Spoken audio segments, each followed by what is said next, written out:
শুভ দুপুরে শুভেচ্ছা জানিয়ে আবারও চলে এলাম শনিবারের ঠিক দুপুরে একদম একটা নিরামিষ রান্নার রেসিপি নিয়ে।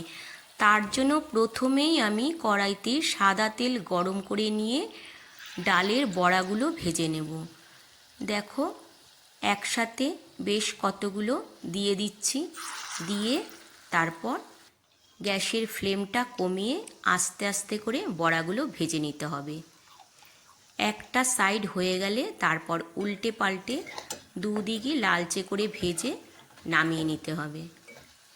ভাজা হয়ে গেছে, এবার নামিয়ে নিয়ে তারপর ওই তেলের মধ্যেই সাদা জিরে ফোড়ন দিয়ে কাঁচকলা আর আলুগুলো দিয়ে দিলাম, দিয়ে পরিমাণ মতো লবণ আর হলুদ দিয়ে খুব ভালো করে ভেজে নিচ্ছি।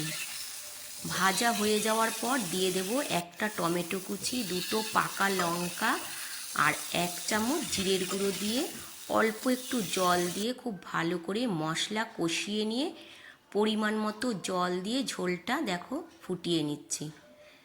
এরপর দিয়ে দেব ভেজে রাখা ডালের বড়াগুলো দিয়ে গ্যাসের ফ্লেম একদম কমিয়ে 5 মিনিট ঢাকা দিয়ে রেখেছিলাম। এখন ঢাকাটা খুলে দিলাম। দেখো কাঁচকলা আলু একদম সেদ্ধ হয়ে গেছে, ঝোলটা অনেকটাই টেনে গেছে।